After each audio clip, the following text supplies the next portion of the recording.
pueden ayudar allá en pantalla, pero qué mejor que usted pueda abrir su Biblia y de esta manera leer dos escrituras que nos van a servir como base para la plática de esta tarde. Son dos escrituras que queremos confrontar una con la otra. Hay elementos en ambas escrituras que nos van a servir para presentar nuestro mensaje del día de hoy. La primera se encuentra en el Evangelio según San Marcos. Dicen algunos que es el Evangelio más antiguo de los cuatro, escrito ahí unos 48 años después de Cristo. Esto dicen algunos, otros dicen que fue San Mateo el primer evangelista, pero bueno, nosotros vamos al capítulo 5 de San Marcos y vamos a leer de los versos 25 al 34. Nótese que no les he pedido que tomen sus asientos. ¿Ven? Es una forma de honrar la palabra del Señor. Marcos 5, 25 al 34. ¿Están listos? Dice la escritura: pero una mujer que desde hacía 12 años padecía de flujo de sangre y había sufrido mucho de muchos médicos y gastado, ¿qué cosa? Todo lo que tenía, y nada había aprovechado, antes le iba peor.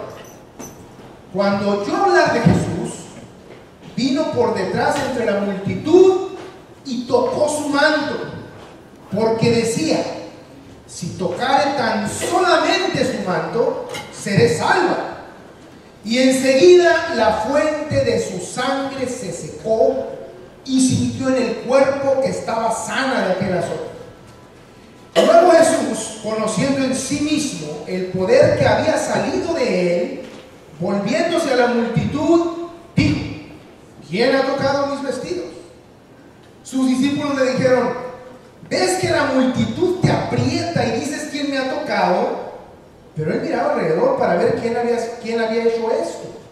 Entonces la mujer, temiendo y temblando, sabiendo lo que en ella había sido hecho, vino y se postró delante de él y le dijo toda la verdad. Y él le dijo: hija, tu fe te ha hecho salva, ve en paz y queda sana de tu azote. La segunda escritura, también harto conocida, se encuentra en el Evangelio según San Lucas. Lucas capítulo 15.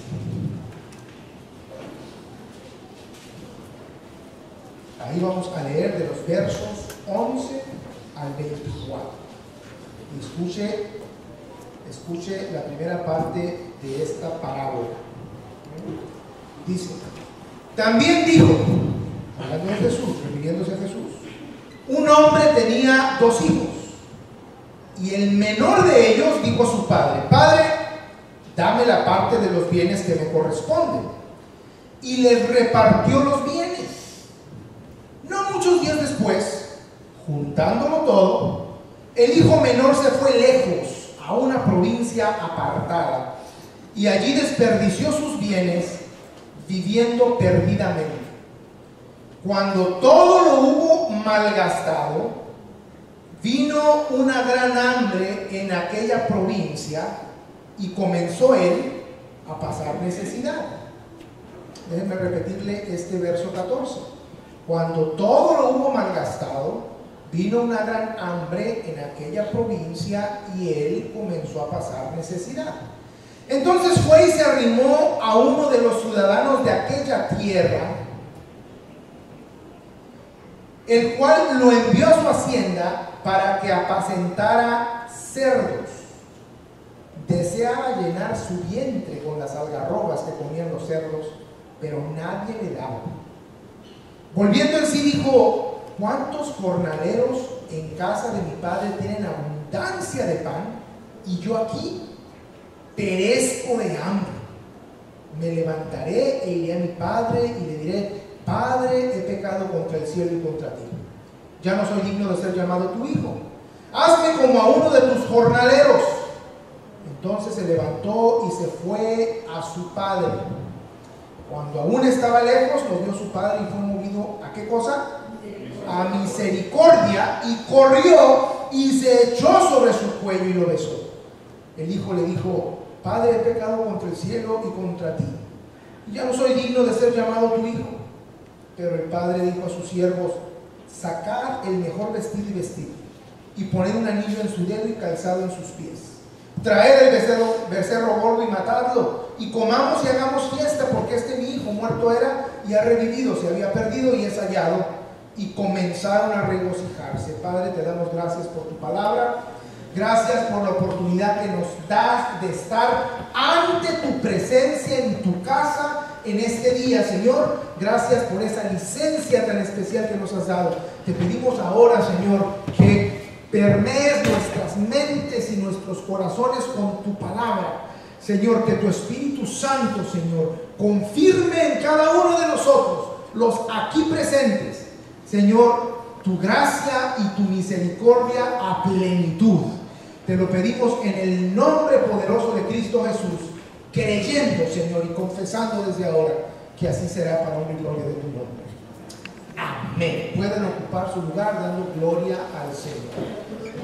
Una confrontación de escrituras. Hemos leído dos pasajes bien conocidos, porque yo estoy más que seguro que usted ha leído estos pasajes en alguna ocasión, y sin duda alguna, en más de una ocasión también he escuchado que se predica acerca de estos dos pasajes bien populares en el marco de los evangelios. Amén. Es una confrontación de escrituras porque encuentro yo en estos dos pasajes elementos bastante similares, a partir de los cuales queremos el día de hoy exponer la palabra. El primero es un episodio histórico. Tiene que ver con una anécdota, es decir, algo que realmente sucedió en el tiempo y en el espacio en que Jesús ejercía su ministerio en sus días. La ocasión aquella en que la mujer enferma, azotada, dice la Escritura, por un flujo de sangre por espacio de 12 años ya, se acerca desesperadamente a Jesús con el propósito de tocar su manto para ser sana. Este es un evento histórico, es decir, el Evangelio según San Marcos lo presenta como algo que realmente sucedió en el ejercicio del ministerio de Jesús. La segunda escritura se refiere a una parábola. Una parábola es una figura de lenguaje que tiene como propósito usar elementos no necesariamente reales, muchas veces ficticios, con el propósito de ilustrar una gran verdad. Parábola quiere decir semejanza. ¿Cuántos sabían eso? Jesús hablaba a menudo por medio de parábolas, y los judíos que le escuchaban no entendían y le decían: oye, Señor, ¿por qué enseñas en parábolas? Pues para que viendo no vean, y para que escuchando no entiendan. Entonces tenía un propósito el Señor cuando usaba esta forma de enseñanza. Parábola quiere decir semejanza. Les digo, encuentro yo en los personajes de ambas escrituras un fenómeno muy interesante, un fenómeno común, y es que los dos tocaron fondo. Usted sabe lo que quiere decir tocar fondo en la vida. Tocar fondo. Tocar fondo, coloquialmente hablando, quiere decir llegar a lo último de nuestras fuerzas por una situación adversa en nuestras vidas. Puede ser un asunto espiritual, puede ser un asunto de orden moral, o incluso puede ser un asunto relacionado con nuestro cuerpo, puede ser un asunto físico, ¿me entiende? El que en un momento dado nos lleve a un estado tal en el que podamos nosotros decir: estoy tocando fondo, llegué a los límites de mis fuerzas, a los límites de mis posibilidades, a los límites de las oportunidades, no hay más. estamos tocando fondo. Por eso el día de hoy yo hablo acerca de la desgracia de tocar fondo, cuando menos en las vidas de estos protagonistas de las escrituras que estamos eligiendo el día de hoy. En primer lugar, una mujer enferma que sin duda alguna tenía una historia. Y lo primero que llama la atención de este pasaje es que dice que tenía 12 años arrastrando esa enfermedad. Es decir, yo me puedo imaginar, ubicándome en el tiempo y en el espacio del evangelista, o qué digo del evangelista, del mismo Jesús, yo me puedo imaginar 12 años atrás a una mujer sana, a una mujer a quien la vida le florecía. Ella no estaba preocupada por nada. Sin duda alguna, su salud la hacía sentirse bien, y por cuando se sentía bien, era capaz de hacer las cosas que normalmente hace la gente sana. ¿Cuántos de los presentes aprecian estar sanos? Amén. ¡Qué bendición tan especial! Era una mujer sana.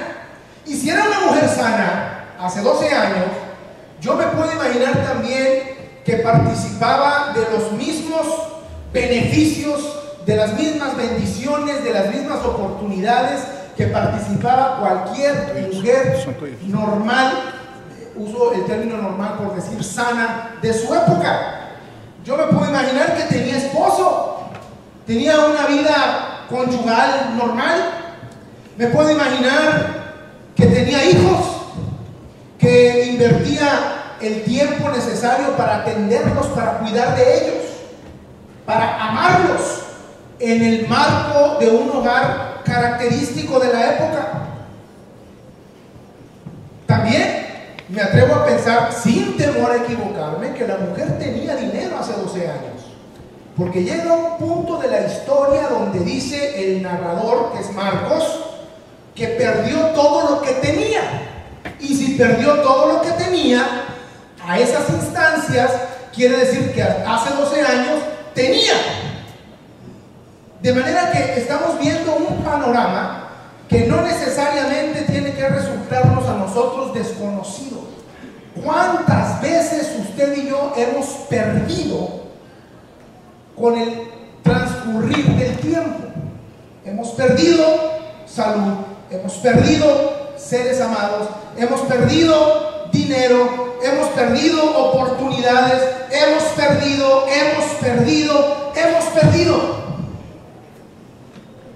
La mujer normal que yo estoy describiendo, la mujer, muy similar a muchos de nosotros en las condiciones en que nos encontramos hoy día, llega el momento en que se descubre enferma.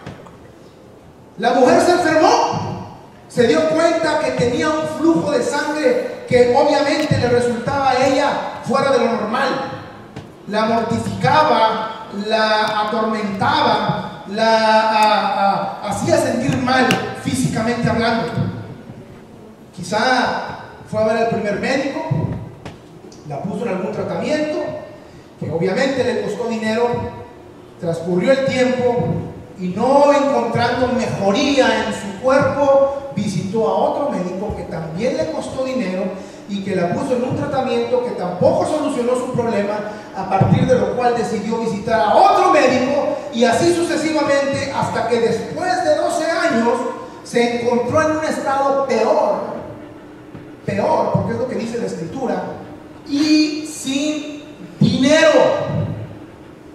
Yo puedo imaginarme a una mujer que había llegado a un momento crítico de su vida, en donde estaba ahora tocando fondo. Tú sabes lo que piensa una persona cuando ha tenido una enfermedad por 12 años, no ha sanado, sino que está ido empeorando, y llega el momento en que se encuentra sin un centavo para seguir tratando de sanar de aquella enfermedad, recurriendo a la ciencia, y descubre que no es posible. Sin duda alguna, su mente ahora le está diciendo: lo único que te resta es resignarte para morir. La mujer se encontraba tocando fondo. En el segundo caso, el caso de la parábola que narra Jesús a sus discípulos y a los fariseos que lo escuchaban en aquella ocasión, tiene que ver con un hombre bien joven, que también tenía su historia como la tenía la mujer del pasaje anterior. Un joven, yo lo veo muy atrevido, muy revolucionario, un joven adelantado a su época sin duda alguna. Siendo muy joven, él construyó en su mente un panorama que le permitía a él mismo ser el protagonista de una vida exitosa, de una vida llena de premios y de recompensas, que además iban a estar ligadas al atrevimiento que, según él, creo yo, pensaba tenía que acompañar a los hombres que desafiaban a las leyes de sus días. Leyes que, por ejemplo, establecían que en una familia 3/4 partes de la herencia le correspondían al hijo mayor y el resto pues a los hijos menores. Y dice la parábola que leímos que este joven era el menor, por lo tanto a él no le tocaba la mayor parte de la herencia. ¿Cómo se sentiría usted? A ver, que vinieran y le dijeran: ok, fíjate que ahora que tus padres ya no están contigo, te dejaron una herencia, vamos a ponerla leve, de $1 millón. ¿Ok? Dejaron una herencia de $1 millón, pero porque tú no eres el hijo o la hija mayor, nada más te van a tocar $250,000 divididos entre tú y tus hermanos, si es que los hay, porque los otros $750,000 son para el hermano mayor. Esa era la situación del hijo pródigo. La mayor parte de la herencia es para mi hermano el mayor. Él pudo haber pensado: ¿qué rayos me quedo haciendo yo a vivir en la casa de mi padre esperando a que él se muera para que me dé la menor parte de la herencia? Entonces él se adelantó a pensar: pues que me la dé ahorita. Desafió la ley de su época, porque la ley de su época establecía que tenía que estar muerto el padre para que los herederos pudieran recibir su herencia. Pero lo interesante de la historia es que el joven violó la ley religiosa de su época, que también era ley civil, y violó la ley familiar también, desafiando a su padre, deshonrándolo de esa manera. Porque déjeme decirle, si usted va con su padre y le dice: dame mi herencia en este momento, lo que me toca, es una forma de decirle: para mí estás muerto, ya te moriste, me das lo que es mío y yo me muero. Así que en el contexto podemos también implicar que el joven enterró a su padre, lo mató. Y esto era muy mal visto a los ojos de la sociedad de su época. Era un hijo que había deshonrado a su padre. Y dice que al paso de los días, ya que juntó todo lo que le tocaba, se fue a una provincia lejana, lo cual implica que salió de su país, salió de su nación, dejó de ser un habitante, un ciudadano de Israel, y se fue a vivir a un país donde seguramente las leyes eran diferentes, la religión era diferente, los principios eran diferentes. Llama la atención que estando allá, dice la escritura, que las circunstancias le fueron adversas al joven, porque vino una gran hambruna a la región, allá donde él se encontraba. Y como ya había malgastado todo lo que su padre le había entregado por herencia, ahora se encontraba, ¿qué crees?, tocando fondo. No tenía dinero, se le había acabado el dinero, y otra cosa espantosa, le había invadido una gran amargura moral por lo que había hecho. ¿Cuántos de nosotros, cuando hacemos algo malo, tomamos una mala decisión, tomamos el camino equivocado, hacemos algo que no debíamos haber hecho, ofendimos a alguien, maltratamos a alguien, pasan los días y luego nos damos cuenta de que hemos hecho mal y ahora tenemos un gran sufrimiento moral? ¿A alguien le ha pasado eso? ¿A alguien le ha pasado eso? Cuando hacemos algo y al día siguiente, dicen por ahí los que saben de estas cosas, les viene la cruda moral. ¿Por qué hice lo que hice? ¿Por qué dije lo que dije? ¿Cómo me atreví? ¿Cómo pude yo enterrar en vida a mi padre? ¿Cómo me atreví a pedirle mi herencia por adelantado? ¿Cómo me atreví? ¿Cómo me atreví? ¿Y cómo me atreví? El joven se encontró de pronto en bancarrota. ¿Sabes lo que quiere decir bancarrota? Cuando no tienes un peso, cuando no tienes ni en qué caerte muerto.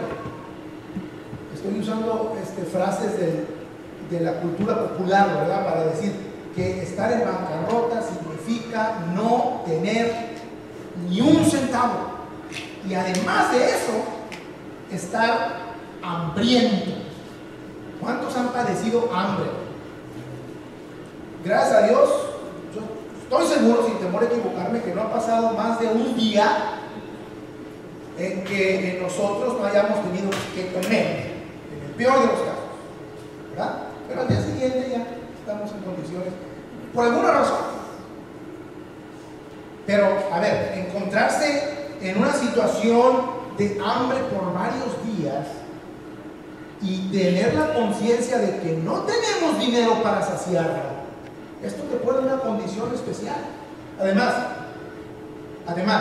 sabiendo que no puedes regresar a los recursos que tenías antes, porque tú mismo los eliminaste, tú mismo los enterraste, tú mismo renunciaste a ellos. Dicen también en la cultura popular, quemaste los puentes. Cuando nos atrevemos a quemar puentes, en el sentido coloquial de la palabra, lo que hacemos es que, renunciamos a todas las relaciones que pudiéramos haber tenido, por una razón u otra. Soberbia, orgullo, sentido de suficiencia.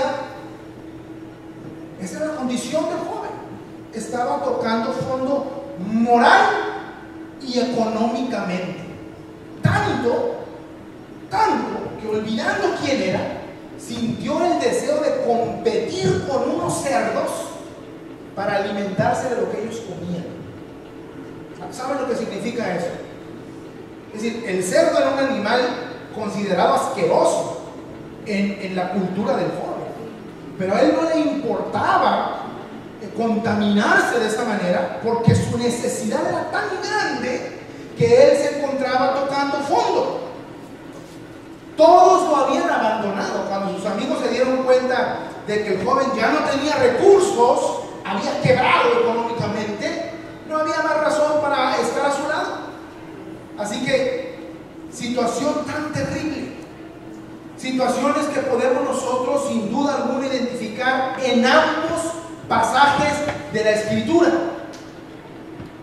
Ambos víctimas de sus decisiones, de su infortunio.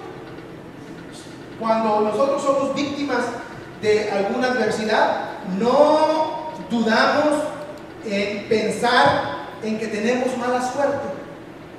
¿Sí o no? De repente pensamos, qué mala suerte. Estoy salado. ¿Por qué nada me saldrá bien? Y independientemente de que conozcamos o no a Dios, yo he escuchado eso muchas veces. Es más, yo me he sorprendido en alguna ocasión pensando, qué interesante, ¿eh? Es el joven, qué mala suerte, todo me salió mal. Tenía todos los elementos para ser feliz, para vivir como siempre he soñado vivir, y tenía que presentarse el fantasma, el monstruo, el gigante del hambre en mi vida. Ahora, yo me pongo a pensar en las alternativas de los protagonistas de esas escrituras. ¿Qué alternativas tenían ellos?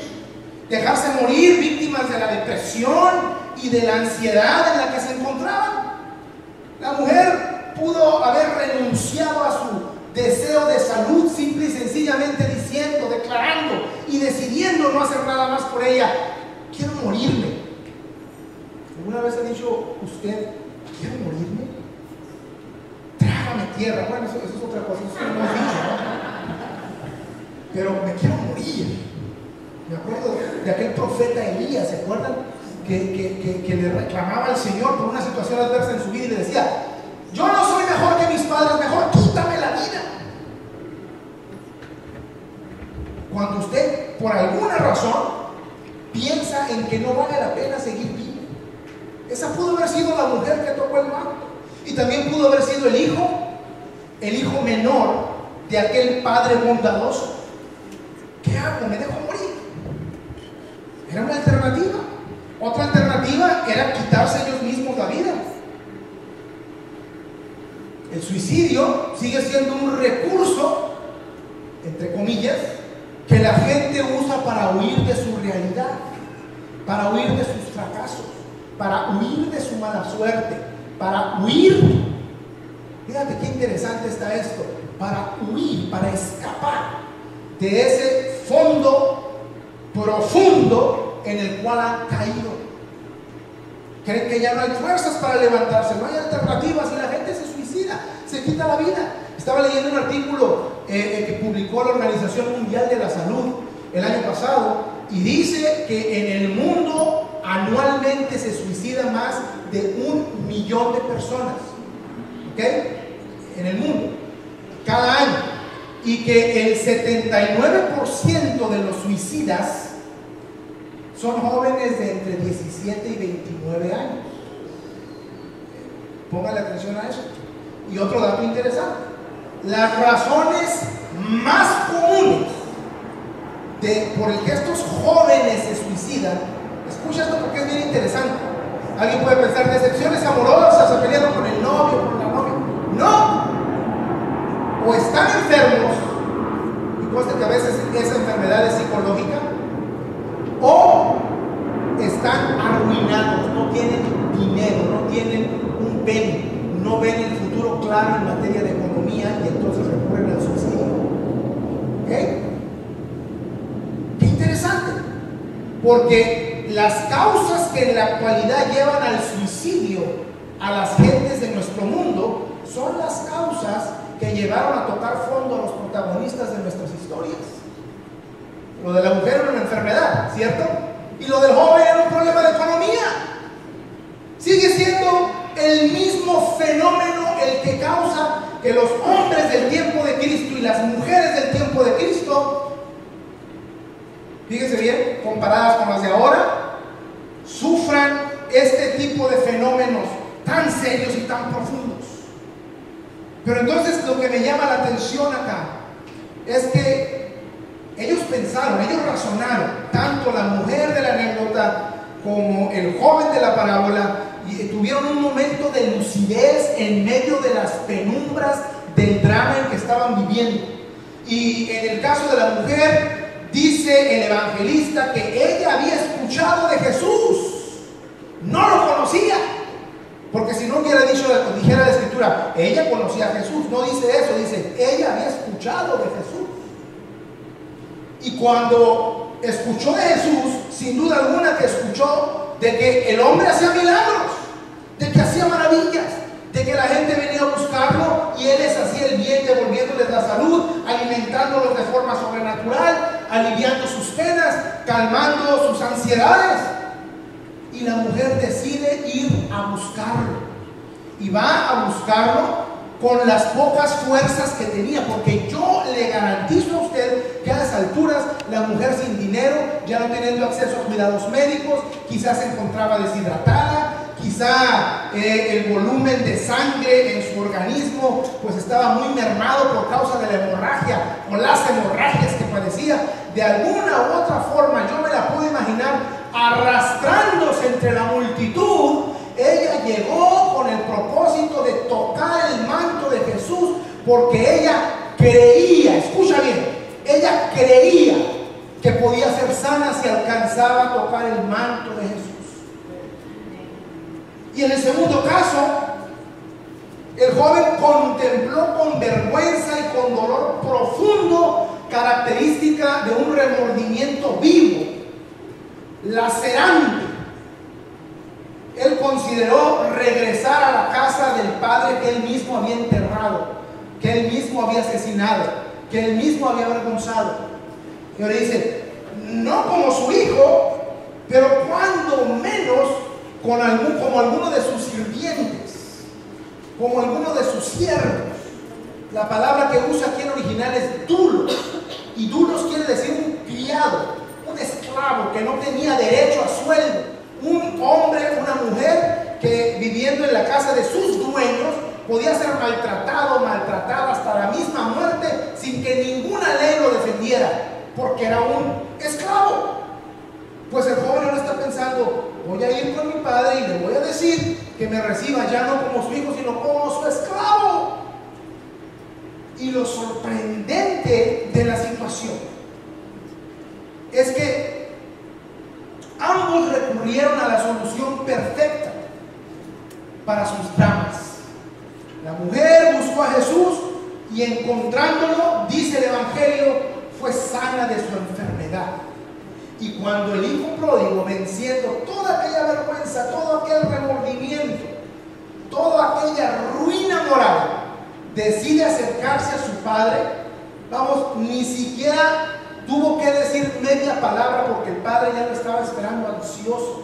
Y dice la escritura que cuando el padre lo vio, se echó sobre su cuello, lo abrazó y ordenó traer lo mejor de su casa para recibir al hijo que él creía perdido, el hijo que él creía muerto. Entonces, yo no sé cuál puede ser en la vida nuestra una razón para sentirnos ansiosos o sentirnos deprimidos. El médico inglés que acuñó la palabra estrés basó su idea en el hecho de que él se dio cuenta a finales del siglo pasado, él se dio cuenta, me refiero al siglo XX, se dio cuenta que las enfermedades que causaban más síntomas somáticos, o sea, síntomas físicos, tenían que ver en realidad con temas emocionales. Y él dice, es la ansiedad y la depresión juntas las que provocan enfermedades que van desde patologías psicológicas hasta temas físicos como, ¿qué será? Asuntos de cardiovasculares, cánceres, colitis, úlceras y cosas por el estilo. Entonces él acuña, dije la palabra estrés, que se define como la mezcla de depresión con ansiedad, y es una bomba de tiempo, es un cóctel mortal el que provoca el estrés cuando tú y yo somos víctimas de él. ¿Sabes por qué? Porque a menudo nos hace sentir que estamos tocando fondo. No es raro. ¿Cuántos de aquí están cansados de sus trabajos? ¿Cuántos de aquí creen que su matrimonio no tiene solución? ¿Cuántos creen que sus hijos no tienen remedio? Que no hay forma de traerlos al uso de la razón, que no hay forma de que se reivindiquen, que no hay manera de alcanzarlos, que Dios no puede hacer nada por ellos. De repente pensamos mil cosas. Pero vale la pena voltear nuestros ojos a la Escritura y darnos cuenta que hace falta simple y sencillamente tener un momento de lucidez para recordar que el mismo Jesús que sanó a la mujer que tenía el flujo de sangre por 12 años y el mismo padre amante que recibió a su hijo rebelde, a su hijo asesino, porque les digo, la historia implica que el joven mató a su padre, no quitándole la vida, pero de alguna manera social, culturalmente, enterrándolo en el olvido, enterrándolo en la tumba de los preceptos legales bajo los cuales vivía la sociedad de su época. Hoy día nosotros tenemos acceso a las mismas fuentes, a las mismas soluciones que encontraron en momentos críticos de su vida, o en los momentos más críticos de su vida. La mujer que tocó el manto y el menor de los hijos del Padre bondadoso. Yo estaba pensando que en nuestra iglesia, en nuestra congregación pequeña como es, abundan los problemas, abundan las necesidades, abundan los motivos adversos para sentirnos nosotros tristes, para sentirnos nosotros ansiosos. ¿Quién no tiene un problema? ¿Quién no padece ansiedad? ¿Quién no se deprime por causa de la impotencia cuando no podemos solucionar aquellas cosas que nos apremian en nuestra vida? Bueno, a esos y a esas quiero yo dedicarle este mensaje, recordándoles que nuestro Señor no está lejos, sino que está cercano. La promesa de Cristo en este sentido tiene muchísimas direcciones. Él dijo: venid a mí todos los que estén cansados y trabajados, porque yo os haré descansar. Él dijo también: he aquí yo estoy con ustedes todos los días hasta el fin del mundo. Él dijo también: mi paz les dejo, mi paz les doy, no como el mundo la da, yo os la doy. Entonces, estamos llenos de promesas que, si nosotros somos atentos, nos van a permitir encontrar la solución para cualquiera que sea nuestra situación adversa en la vida. A los pies de Jesús. Dije: a los pies de Jesús. Repito: a los pies de Jesús. Amén. Me llama la atención que la mujer vino arrastrándose. Sí, porque ella necesitaba tocar, y vaya que apenas alcanzó a tocar el manto, tanto que esto provocó el argumento sarcástico de los discípulos, ¿no? ¿Qué te pasa, Jesús? Todo el mundo te aprieta y te toca y te mayuga y te empuja, y tú dices: ¿quién me ha tocado? Pues todos. Pero el Señor hablaba en un sentido espiritual profundo, serio, santo. No. Yo he sentido que alguien me ha tocado porque ha salido poder de mí, queriendo decir: yo sé que se ha efectuado un milagro porque alguien vino buscándome con fe. Escucha, termino este mensaje diciendo: no es de los que empujan a Jesús, de los que lo mayugan, de los que lo abrazan, de los que los tratan de proteger para que los demás no se... Es de los que tienen el valor y el arrojo de lanzarse a sus pies con el propósito de tocarlo, escucha, creyendo en Él. Creyendo en Él. Los que estaban alrededor de Jesús eran más bien religiosos. Estaban a su lado. ¿Saben por qué? Porque Jesús era una figura popular. Y estando ellos a su lado, se convertían también en populares. Oh, yo soy discípulo de Jesús. La mujer no tenía esas aspiraciones, no tenía estas pretensiones. Ella nada más pensaba: si tan solo pudiera tocar el borde de su manto. Ella no estaba pensando en verlo de cara a cara, no pensaba en solicitarle un autógrafo, no pensaba en llamar su atención, pensaba en tocar el borde de su manto.